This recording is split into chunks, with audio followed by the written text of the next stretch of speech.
APRA's DTI cap is structural, not cyclical. Every single top 10 SA3 is in the outer ring. Same job, same kids, same school, just a different rate. A 12.9 point gap inside one city.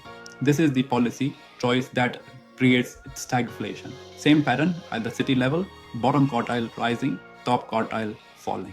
I promise you one winner and one trap. I'm not a property agent, I don't earn commission. I'm an independent economist using global data to show you where Melbourne property is heading. Before the agents know. Today, the RBA hiked the cash rate to 4.35%, 8 to 1 vote. In a east, Melbourne fell 1.6% this quarter, but Frankston grew 11.3% for the year. Same city, three numbers in deliberate tension. The story is in why. Three things in this video.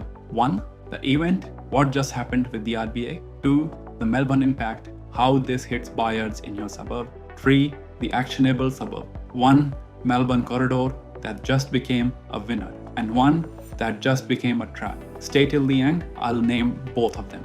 This is for you if any of these are true. You own a Melbourne home and prices are flattening. You're an investor wondering whether to buy now or wait. You are a first home buyer and your borrowing capacity just got cut. Quick disclaimer, I'm not a financial advisor. I'm just giving a general information. Always speak to a licensed mortgage broker before any decision. Now, the data point most coverage today will miss. Today's vote was 8 to 1. In March, it was 5 to 4. 7 weeks ago, 4 out of 9 voted to hold. Today, only 1 dissented. The internal center of gravity has moved decisively. The bar for a June pause just got higher. If you find this independent Melbourne analysis useful, numbers with no commission, no agent, no developer kickback, subscribe right now. Most people find they can't get this anywhere else. Federal budget tomorrow, Frankston deep dive on Thursday, weekly wrap on Friday. Full detailed analysis is on the Next House website. Every chart, every data, every source,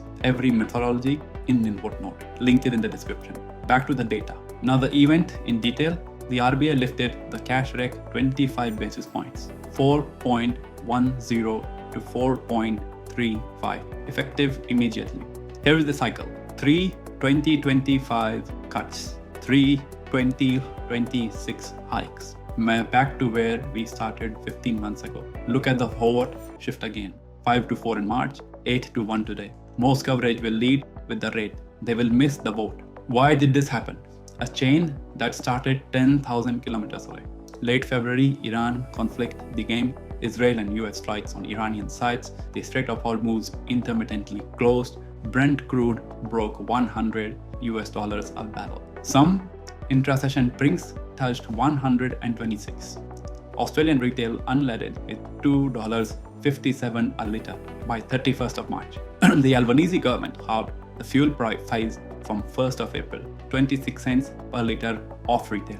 But the inflation damage was already done. The March CPI hit 4.6% year on year, highest since September 2023, driven by 32.8% monthly rise in auto fuel. That gave the RBA cover it needed. Headline 4.6%, trimmed mean the RBA's preferred measure 3.3%, and it did not move. 3.3 in February, 3.3 March, underlying inflation didn't accelerate at all. This is the strongest argument the RBA went too far. Roy Morgan said yesterday, quote, "The Reserve Bank should not raise rates with business and consumer confidence at record lows." Consumer confidence hit 58.8 in late March. First sub 60 readings in 50 years. Real unemployment near record highs. The RBA hiked anyway. This is the policy choice that creates stagflation, a supply-side oil shock, met with demand-side tightening. The 8 to 1 vote shows the doves are losing, but the underlying data hasn't moved. Now what this means for your wallet. These figures are illustrative only. Real outcomes vary by lender and household, but the rule of thumb works. 500,000 loan, 240 extra a month, 2,880 a year, 700,000, 340 extra a month, 4,080 a year, $1 million loan, 453 a month, 1.5 million, 719 a month. $8,631 a year. On borrowing capacity, a couple has lost approximately $72,000. A single borrower, $36,000. On the same income over 14 months, same job, same kids, same school, just a different rate. Roy Morgan tracks mortgage stress monthly. Here is the trajectory. February, 24.9% of mortgage holders at risk. March, 26.8%, 1.9 point jump in 1 month. Roy Morgan's post-May prediction, 30.4%, 1.64 million Australian mortgage holders at risk. Highest level since November 2011. Now 10 Melbourne suburbs that are quietly winning, and one upper quartile trap to avoid in 2026. Everyone says Melbourne is finished. That's true for one part of the city, false for another. And the gap is the biggest property story of 2026. Every top 10 Melbourne SA3 by capital growth. Frankston plus 11.3% for the year. Chilor plus 9.5. Sunbury plus 9. Brimbank plus 8.6. Stacey, South, Cardinia, Whittlesea, Wallen, all plus 6 to 7%. Every single top 10 SA3 is in the outer ring. Inner east upper quartile minus 1.6% in the same quarter. A 12.9 point gap inside one city. Same pattern at the city level, bottom quartile rising, top quartile falling. Sydney, bottom quartile plus 1.8, Sydney top quartile minus 1.8. Melbourne, bottom quartile plus 0.7. Melbourne top quartile minus 1.6. This is affordability rotation. Buyers priced out of 1.4 million inner east stock are buying 850,000 Frankston homes. The demand support is real. Is today's height the peak? The big four have completely different views.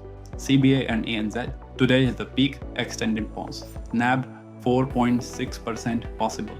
Capital Economics 4.6 by quarter 3. Westpac alone calling for 2 more hikes to 4.85 by August. Highest cash rate since November 28. 3 banks at peak, 1 calling for more.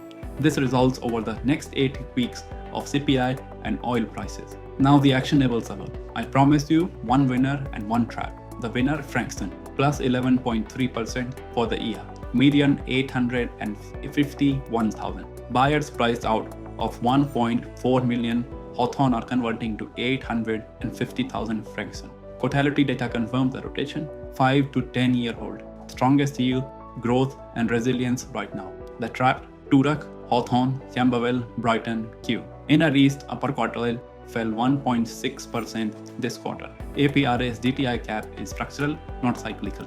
Even when the RBA cuts in 2027, the cap stays. This correction isn't finished. Don't catch the falling knives. Full deep dive on the Next House website. Complete global trigger chain, all 7 data tables. Bull case, bear case, top 10, Melbourne SA3 in full. Link is in the description. Comment below which Melbourne corridor is the most exposed to a Westpac 4.85% peak. Inner East, Middle Ring or Outer Corridor. Thursday at 7 p.m. I am releasing the full list of 15 Melbourne sellers. My model says we'll move before the June RBA decision. 5 winners, 5 losers, 5 wild cards. Subscribe so you don't miss it.